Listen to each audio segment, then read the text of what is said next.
state record in the 800 meters from 1980 to 2012. She was inducted into the USA Track and Field Hall of Fame in 2009.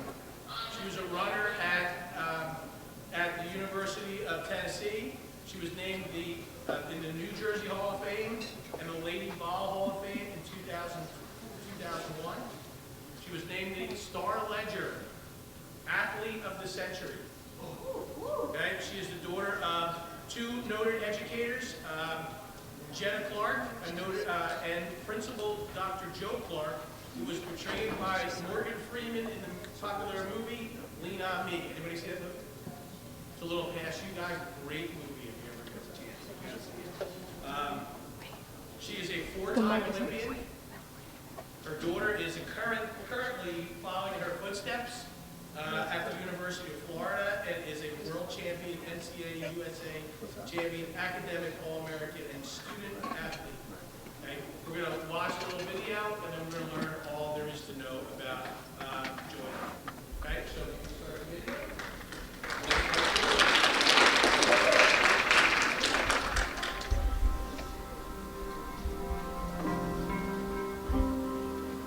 My name is Joetta Clark.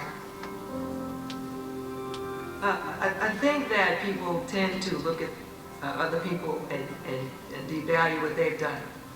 Everybody's not going to do what I've done, and there are people doing far greater things than I am. But it doesn't take away from what I've done. So I ask everyone to try to look at what you've done, because it's what you've done that's going to get you further along the line. When I'm having those moments when I'm questioning my ideas or what I want to do, I think about what I've already done. Because if I did it once before, I can do it again. And I always say, it'd be nice if you want to do something, or if you have to do something. What in life that you gotta do? And gotta do may not be the proper English, but that's what you need. What do you gotta do? What is it in your life that you gotta do? Not tomorrow, not next week, but now. If you look at my race in 2000, I gotta get from 8th place to 3rd place.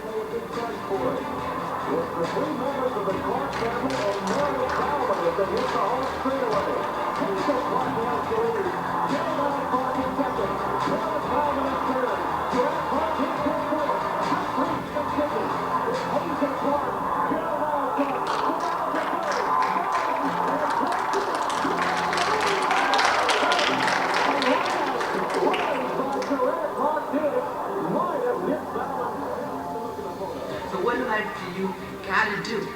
And when you do that, you can't look back and change your mind. So when you make a decision that you're going to do something, don't change your mind in the middle.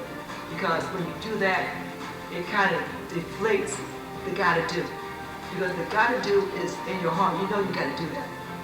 And you know how to do it because you've done things before. So you use those as ladders to help you get to your next step.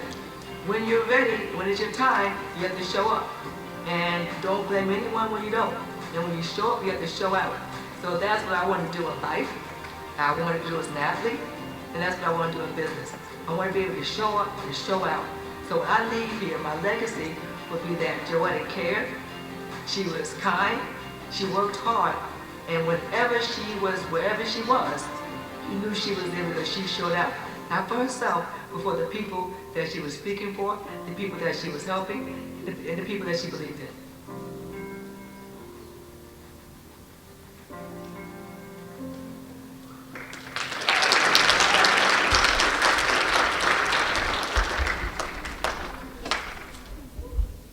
Good afternoon.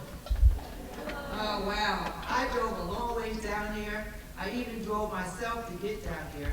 I normally have someone to drive me down, but I have a friend that lives down here, so I'm hanging out with them. So I think I deserve a better hello than that. So, hello. There you go. Wow. You have my name, I'm Joetta. I go by one name. You're Madonna, Socrates, Oprah, and I am Joetta. When I was your age, I was Joetta Clark. I am from New Jersey, but I'm from North Jersey, Essex County, up by South Orange, Newark Airport. You know that area? So South Orange is up there, Newark is up there. That's where I grew up in the early 60s. So you're looking at me right now, if I tell you I got out of high school in 1980, do some quick math, we're my math people. So how old am I? Like 50 something. Like no. Like what? 33? Like no. One more person I'm gonna have to tell you. 60, there you go, I'll be 61. And I tell you that because I was once you. And when I was you, there was no one that came to my school talking about being an Olympian, talking about being a champion, talking about graduating from high school, going to college, talking about being your best self. So, I am here today, not for you to be an Olympian, because that's for a rare amount of people.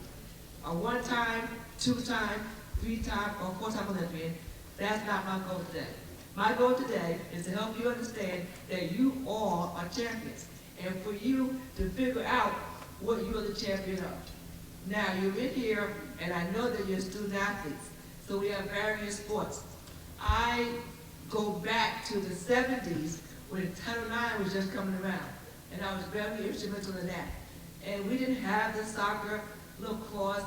My school did have a swim team, tennis, track and field, and basketball. Those were our primary sports. And as I look at this audience, I know there's some other sports that you're doing now. So we're my track people. I have to start with you first. So that's track, cross country, indoor, outdoor, right? That's what that is? Okay, good. Now we have our basketball group. Where's that group? Okay. So then we have our soccer group. Where's our soccer group? Okay. So we have our softball. Do we have softball here? Oh, same with soccer, same group, kind of, right? That's what it looks like. So then swimming. We have swimming. Okay, swimming. Do we have lacrosse here? Oh, is that big? Okay, lacrosse.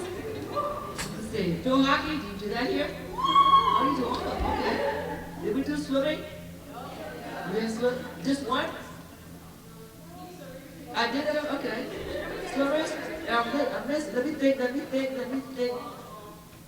I said, let me think. I was going to get to there. My volleyball players? Okay. And you have to get one? Anything? Oh, you do golf here? Oh, okay. Golfers? Just one? A golfer? Just one golfer? Okay, there we go. Thank you. Now, I'm going to reach, but I am going to say, do we bowl here? I don't know about bowling. Bowling, is that a sport or a activity? Ice hockey? Oh, okay. We have ice hockey? Is that as a sport or as, okay. An equestrian? No, okay. I keep going. Well, that is amazing. And I will tell you this, that when you get older, you go to the boardroom, to the C-suites, and you start running this world, you'll find out that being a student athlete and the skills that you learn in athletics transcends into your business. As a student athlete, I had no idea what I was going to do, except I knew that I was going to graduate from high school and college, and I did not know what I wanted to do. So if you don't know what you want to do, that's okay. But because you are an athlete, you learn things about focus and discipline and being on a team and completing something, waking up early, never giving up. These are skill sets that you're going to need to have in business. So about 12 years ago, I wrote a book called Joetta's Key Principles for Success, Life Lessons Learned Through Track and Field. And what I decided to do was to use all of my track and field skills and how did that parallel with business. And I wrote this book. And at the end of the book, there are questions. And you answer these questions, and then you have a template for your life. So what I'm going to do today is to go over the concept and have you work with me to figure out how all of you are going to reach your championships, okay? You ready for that? Okay, good. Now, your principal told you a little bit about me. I'm not going to go into too much details. I'll have you do the following things. You can Google my name. It comes up. And you can go and look at my Instagram and my daughter's Instagram. My Instagram is really boring, so you don't want mine. But my daughter, who is a couple of years older than all of you, actually, I just came back. She's graduating from the University of Florida. And she is a world champion. She had got the American record as a student athlete. and she's aspiring to go get a master's degree. I tell you that because having a little daughter helped me to understand the importance of not living my life through her, but having her live on her path. And in speaking to so many young ladies across the country, it's not about what I did, it's about what skills that you have and that you have to develop to accomplish your goal. My daughter's handle on Instagram, she is a blue check, so she is, her name is Talitha Diggs, so it's Talitha, then Diggs. Now, if you have your phone, this is the only time when you can use it. So you just put it in there now, and then mine is Joetta Olympian. So I give you like 30 seconds to figure it out. Her name is Talitha Diggs. Talitha Diggs. And then you got about 20 more seconds left. You got her? Does she look pretty? She look fast? She look like me? Talitha Diggs, I don't know what you're looking at. Yeah, that's her. You got it? Okay, good. If you find me, you don't seem to be impressed with me at all. Thanks a lot. Well, look. You have 30 seconds are over, so phones are all down now. I've given you that window to get your minds on your phones because I know how important it is to you. Now you have to focus back here. All eyes up front, all ears up front. Here we go. So in life you have a purpose. What is your purpose? When I was your age, I thought my purpose was to tell everybody off. I said whatever I wanted to say, however I wanted to say, and I didn't care what I said or the consequences to what I said. And that wasn't good because back in that day, my parents would say, give thy thought no tongue, and time out wasn't something that they did back then. So I got in a lot of trouble. But what is your purpose? Your reason for being, what is your purpose as a student, as an athlete, as a person? My purpose is to make a difference in the lives of people. That's it. And how do I do that? By speaking, by having seminars, by communicating with people, by mentoring people. That is my purpose. Now, this morning, you all had a purpose. I know you had a purpose. So who wants to raise their hand and tell me their purpose for this morning? And if you don't raise your hand, I'm going to call. Because your principal gave me all of these names. So I have a list of names. So I know everyone's name. No hands? Well, I'm going to call, the first name I'm going to call is Michelle. Where's Michelle? I'm looking at Michelle. Am I not looking at you? All right, Michelle, what's your purpose? Where is she? You don't have, this whole school, there's no Michelle in this auditorium. No? Okay, here's another, let me see. All right, here. Now, there's a Sharon in here. There's no Sharon. Sharon. How about this? There's no Michelle, there's no Sharon. I'm going to make up a name. Because this is a name I'm making up. Where's Grace? Your principal gave me all these wrong, bogus names. I'm going to make up my own name. All right, Grace, and you're in my pictures, Grace. So what was your purpose today, Grace? Waking up and doing what? Waking up and running your own race. That's the purpose. Someone else help me out. Thank you very much. Another purpose. Yes. Give me your name. Jada? Okay, Jada. Have a good day. Awesome. Somebody else on this side of purpose? Yes, thank you. To try and make people happy and smile. That's the main purpose. And there's a hand right there. I see you. To make my mom proud. To make your mom proud. That's always a good answer. I like that. To make your mom proud.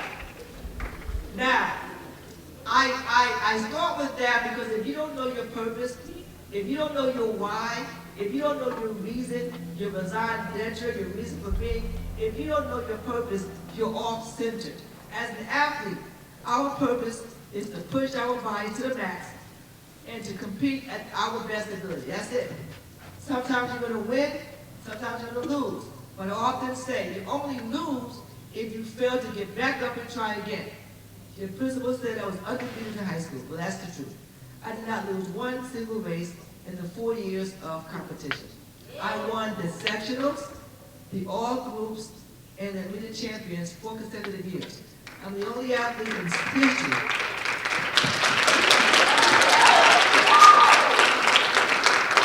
I'm the only athlete in history of the state to win all 4 freshman to senior year state sections, groups, and all groups. And I share that with you because in your space, in my space, it's the same. We get up, we work out, we get rest, and we study. We go to competitions, and we do it again. So that piece is the same. And although my talent level had me winning and going undefeated, what is your talent level? And if you know your purpose, then you don't compare yourself to anybody else. Don't compare yourself to your neighbor or someone else on your team or even to what I accomplished. Your purpose is to maximize your skill sets and to make sure when you leave the practice field, when you go to the competitions, you can say you did the best that you could on that day. So that's your purpose. And then when you have a purpose, you get prepared. Now, how many Olympic teams have I made? How many teams? He told you how many I made. 4 Olympic teams. Now, what they did not tell you are the years. I made 1988. That was in Seoul, Korea. 1992 was in Barcelona, Spain. 1996 was in Atlanta, Georgia. And 2000 was in Sydney, Australia. So, how many years did I have to be the top of my game? How many years was that? 16 years. That was the best, not only in Essex County or New Jersey, was the best in the world. I tried out for the Olympic team 6 times. So what does that mean? I didn't, what? I didn't make it twice. In 1980, I was in high school. I did not make the Olympic team. I made the Olympic trials, but not the team. In 1984, I was in college, and I did not make the Olympic team. I didn't give up on myself. I went back in there one more time and said, Joetta, let's try and get this one right. And in 1988, I made my first Olympic team. Now you're looking at me saying, well, I don't want to go to the Olympics. I like watching it on TV. Or I don't mind being a fan over in some foreign country where they have these Olympic Games. You're right. It's not about going to the Olympic Games. It's the process. It's the process that when something doesn't go right, and if you don't succeed at your goal, your vision that time, do you have the focus to remain focused to achieve your goal and to get back out there and try again? So when you don't succeed at something, do you give up? Or do you lie down on your back and look up? Because if you can look up, you can get up. So I want all of you to understand that if something doesn't go right, don't give up. Don't blame your coaches. Don't blame yourself. Just find another way to do something to accomplish your goal. Now, how many of you have vision boards or write down your goals or your aspirations for sports and for life? Good, Jada. Good, Sharon. What is your name? Kira. And what is your name? Maddie, okay. How many of you write these things down or put in your notes on your phone? There's so many different ways that you do this. Do we write goals down? Do we write on paper or your phones? Or do we do this? Yes, no, maybe so? Yes, raise your hand. No. Raise your hand. I don't care, raise your hand. Good. No, I don't care, because if you don't write down your goals and your visions and your dreams and aspirations, how are you going to achieve them? You're not. You don't know what you want to do. You don't know what your purpose is. And then you're not going to be patient. You know, we have, when you try out for, we said we have a golfer here, right? So you're looking at the par 4. And you're getting down there and this is your 5th shot. And you're still 10 feet away from the hole. Do you give up because it's a par 4 and you're on the 5th shot? Or do you keep going? Where's my golfer? She's somewhere in the middle here. There you are. So what do? A par 4, you're on your 4th shot, you're 10 feet away from the hole. What do? You give up? What do? You keep going because you're patient. Eventually, you're going to get that ball in the hole. And the same thing for your other sports. Eventually, you're going to achieve your goals. But if you don't write them down, you don't know what they are. So what I want you to do when you leave here, start by writing your goals down. And when you achieve your goals, you move on. Do you make the goals easy? Do you make the goals hard? That depends on what you want to do. I don't know. When I wrote my goals, when I write them down now, I think about it. I just don't say I want to win the state meet, because winning the state meet, you have to put some work to that, right? So am I willing to make the commitment, the sacrifices that's needed to be the champion or to win that competition?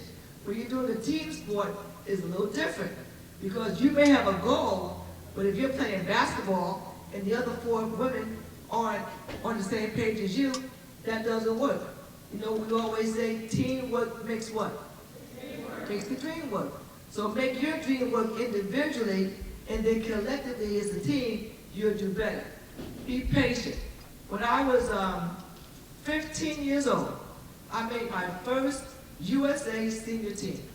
And I went over to France, Bourges, France. And in school, I took French.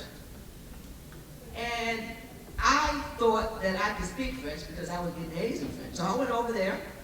And back then, if you could digress to 1985, 1979, there were no GPSs on your phones. There were, you're just out there looking at street signs and figuring out, how you get back to the bus. So we were over there in France, and we saw someone, and we were lost. We did not know where our bus was. We did not know how we were going to get back. So we saw somebody, and it was a black guy. And I'll never forget this. We ran over to the guy, and guess what did we do? What do you think I did? I saw a black guy, I'm in France, and I saw a black guy, I'm lost, we're lost. So we see him, we go across the street, and what do you think I did? I did what? I spoke to him in English, right? Did he know what I was saying? Not really, not really. Everybody, speaks a little bit of English, but I said, okay, that's not a big deal. First of all, it was pompous of me to think that because I was a black guy in his country, he should speak English. But to add insult to injury, I started speaking French. Was he understanding me? No, because I was speaking the French that they taught us in school, which was not the French that they were speaking over there. My point is this. When you're in class, you don't know where you're going to be, what country you're going to go to, what language you're going to have to speak. You're not going to learn to know about the financial part, or you're not going to know these things at this age. You think that you're never going to be in these countries or have these experiences, but you will. And I've seen so many different countries, and I've met so many amazing people, things that I read about in books that I learned in school, and I only wished that I tapped in a little bit more, so when I was over there, I got a better understanding. You all have these phones, these smartphones, you can Google, look up stuff, find it. It's a whole different world than what I had. And so when you have these experiences that you're going to encounter, all you're going to be able to understand them and to really appreciate them. But if you know your purpose, if you remain patient, you will. Now you're all a freshman, sophomores, juniors, and seniors. And this is a great time in your life. As students, you're meeting friends, you're hanging out, you're being cool or maybe not so cool, but you're in your group trying to figure stuff out. You're trying to be the leader of a team or of a club. You're trying to figure out where you fit in or where you don't want to fit in. This is a great time for you to experience and find out more about who you are. But more importantly, when you're patient, you're going to find out that you have everything you need to be successful in what it is that you want to do. But you just have to remain patient. So we have a purpose, we remain patient, and then we do what? Another P. You don't know this P yet, but I'm going to tell you. Have a purpose, you're prepared, you're patient, and now you get perturbed. You're perturbed. That's his thought. You're annoyed, you're upset. And why are you perturbed? Because people are going to say to you often, you're a woman, you're short, you're tall, you're Hispanic, you're black, you don't come from the right side of the tracks. They're going to give you all of these reasons as to why you can't do something. Point in case, I ran cross country. Where am I distance speaking? Okay, right here. Back in my first 2 years of high school, girls only ran 2 miles. My father, Dr. Joe Clark, wanted his kids to run distance. And again, lucky for me back then, it was only 2 miles. But black Americans didn't run distance. you normally saw the Africans, the Kenyans, and the Ethiopians, and people from Morocco running distance. So when I was on the starting line, I was the only black girl on the starting line of a cross-country race. And I would usually win. I ran, you run at the Homedale, right? So my best time, which was really good then, was 18:50. So we go back about 40 years or so. That was a really fast time. So now they're running more like 17s in that space like that. Every now and again, someone goes under 17. But my parents said you could do whatever it is that you put your mind to. I did not want to run cross country, but because they told me that I could, and I prepared myself to do that, I ran cross country as preparation for the 800 mile, but I was good at it. In life, if you don't follow a dream, your aspirations, and you bail out, you're just good at something, but because you may not like it or you're not been exposed to it, you'll never know. So get perturbed. Don't prove people wrong. Prove yourself right that you made the correct decision. My sister, my sister-in-law, they are all Olympians. My sister is 15 years younger than me. Her first Olympic team was in 2000, which was my last Olympic team. My sister-in-law is a 5-time Olympian. Her fourth Olympic team was my fourth team as well, and she made one more team in 2004. My sister-in-law was the best in the world at 400 meters. That's one lap. So she was running 49 seconds for one lap. When I was in high school, I ran 2:03 for 2 laps. That was the state record. And as an open athlete, I ran 1:57. So when you get a chance, go to your high school track and see how far you can get around there in 1 minute and 57 seconds. I got around there twice. My brother, who coached us all, decided to put my sister and sister-in-law in my event. Why is it my event?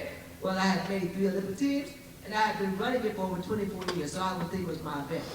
He put them in my event. I am upset. I am perturbed. So you might say, Miss Joetta, why were you upset? Why were you perturbed? Why don't you want your family in your event? I didn't want them in my event because they were good. And only 3 people make the Olympic team. We already have like 20, 30 girls trying to make the team. As you know, on the track, there are 8 or 9 lanes, depending on where you are. We put the 2 of them in 2 lanes, and then the other, whoever they're going to be, and then me, it was just too much. So I was upset. I was perturbed that he put somebody in my event. How many of you get upset or perturbed at a coach for putting someone in your spot as pinch hitter, as the forward on the team or the guard, someone doing the backstroke? So how many of you get upset? Be honest with yourself that your coach has done that and overlooked you. Nobody? All right, thanks for your honesty. It's a natural reaction. I was perturbed. I was upset. And guess what? To add insult to injury, the second time my sister-in-law ran my event, she set the American record. I've been trying to set the American record for at least 15, 16 years. So she runs the American record. So I'm upset. I'm perturbed. I want to leave Team Clark because I think my brother doesn't care about me, obviously, because he put her in my event. And I'm upset because I got in a lot of trouble. How many of you are the older sibling? And when your younger sibling does something wrong, you get in trouble for that, right? Because you should have stopped them from doing it. And then you get in trouble again because you didn't stop them from doing it. So you know I got in a lot of trouble because of my brother. But my brother said a happy wife is a happy life. So he put her in my event. Make a long story short, we went 1, 2, and 3 at the Olympic trials. And we were the first family to go 1, 2, 3 to make the Olympic team. That would not have happened had he not done that. But I got perturbed. And when I got perturbed, when she set the American record, I was upset. I wanted to leave the team. I was having a big party. All these things were going through my mind. But then I said, you know what? If she can do that, I can do that. And so we worked together as a team. And when we did that, I began to run faster. I just did not set the American record, but I did run a personal record a bunch of times, 1 minute and 57 seconds. And in my event, there's a person called a rabbit. And a rabbit is somebody that paces you through. Now, I was good enough to finish these races, but they couldn't find a rabbit that would pace through and stop. So my sister advocated for me to be the rabbit of this event. And when I rabbited the event, I had to stop. I was now making more money for running and stopping than I was for running and competing the race. Because I got perturbed, I became proactive. I didn't complain after I figured out it wasn't going to change. I didn't complain about it. I worked harder, I worked smarter, and I worked wiser. And as a result, the entire team will get better. So, what is your first P? What's my first P? Remember? First P was what? Thank you. Purpose. Who said that? Sharon. AKA Sharon. Got you. First P is purpose. Next P. Plant.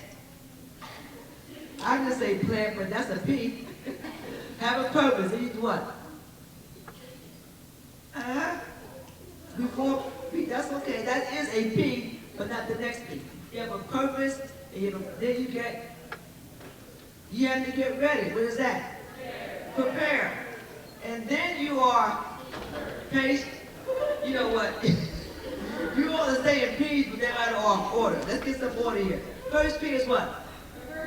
Purpose. Next P is prepare, patient, perturb. Good. The final P is persevere. That means you keep going. You don't stop. You don't quit. You don't give up on yourself. You persevere. In high school, you have to persevere. Academically, I always say your mind is like a parachute. It only works when it is open. How many of you have teachers that you think is their goal to give you an F on the test? Yeah. Same thing here. I thought the same thing. But you're not studying. What I used to do is take my book and put it under my pillow and hope by osmosis the knowledge from the book will go through the pillow into my brain. You guys have iPads and phones. You put that under your pillow. It doesn't work like that. Your teachers do care. They do know. They do understand. But you have to do your work. You have to get plugged into the system. Okay? You have to persevere. Now, I went to the #1 college in America, the University of Tennessee. We said that. But Lady Ball, the Rocky Top, you know that song. I'm sure. Who knows the Rocky Top song? Is there a lady? You know it for sure. Let me hear a couple of bars. You don't know it? Well, hum it.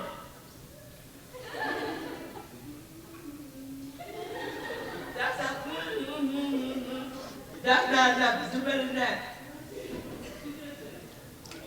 Give me a couple of bars. Rocky Top. That's all you got? The next piece. Hum the next chord. You say you know it. See, now these are all excuses. No one told her to raise her hand. I asked. She did not have to raise her hand. She didn't do this. She did this. So I said, okay, she must really know this song. And I said, I will help you along as well. Now, all I want is a bar. I need something. You know what? I'm going to go one better. I have this picture here. And my orange is my favorite color. I need to know that you know the song. Would you? I don't know what that is. I need to hear something so I know what that song is. So let me hear it. No microphone. I'm not going to have to put it. Let me hear it. Do you know it? No. Oh, 5 minutes. 5 minutes. Oh, okay. Yeah, I'm not singing it. Okay. Do you know what it is? No? Let me give me the last one. Give me something. Give me something. You can't do it? Okay, I'm moving on. Okay. Rocky Top will always be home sweet home to me. You don't know that song, girl. And you have me playing around with you. Look, persevere. In all that you do, you persevere.